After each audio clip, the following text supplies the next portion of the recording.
Well, large parts of southwest Berlin are still in the dark after a suspected arson attack triggered a major power outage. Berlin's mayor says that it was likely carried out by left-wing political extremists. Daily life has been disrupted for tens of thousands of households as emergency crews work to restore power. 97-year-old Ingeberg should be sleeping in her own bed. Instead, she's spending the night in a sports hall. She is one of tens of thousands left without power in Berlin. After a fire knocked out electricity across large parts of the city, emergency services turned this hall into a shelter, a place to warm up, to charge phones and to get online.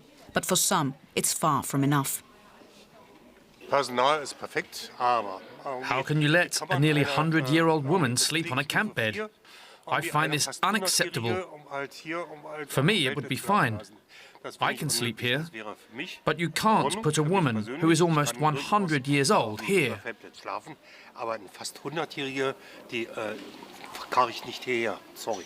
Many residents found their own solutions, staying with friends or in temporary accommodation.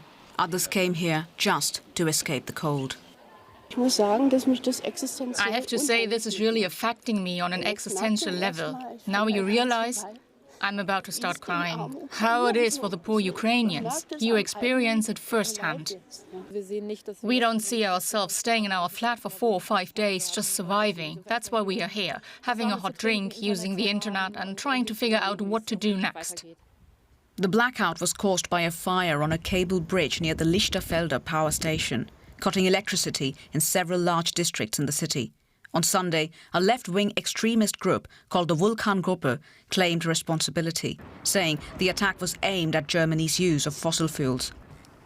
They say the goal was to sabotage a gas-fired power plant, triggering outages in wealthier parts of the capital. Police are still searching for those responsible. We want to apprehend the perpetrators. There is an alleged letter of confession, and this must now be scrutinized. I deliberately said allegedly left-wing extremist offences. The pressure to act lies with the police.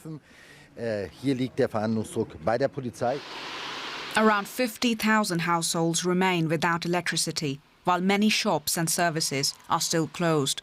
Relief teams are deployed across the area, guiding residents to emergency support. We are simply trying to give the population a sense of security and keep them informed. Berlin's grid operator says crews are working flat out to solve the problem. Power is expected to be fully restored by Thursday afternoon. Until then, thousands wait, hoping the lights come back on soon. DW's Alex Gerst has been spending time in southwest Berlin, where people have been without power. He sent us an update about the situation there. 5 days without electricity. This is what tens of thousands of Berliners could face after a major power outage caused by an arson attack on a sensitive cable connecting this part of the city to electricity. Usually behind me you would see lights on in the apartments. Now most of those apartments, they are left in the dark. You can see some candles burning in some windows there. But we also talked to some people living here, and they told us that they are preferring to stay at the houses of their friends or of their families because it's just too cold to stay in those apartments, because also without electricity, the heating in those buildings is not working properly. They also told us that they have security concerns now because all of those areas here, they are left alone. So they fear that possibly people could take advantage of the situation. They could exploit the situation and break into those apartments. There are special police forces out in the city to prevent this from happening. But there's of course major concerns here in this part of the city. And of course all Berliners, they hope that this situation indeed will pass by Thursday. But this, as of now, is yet unclear.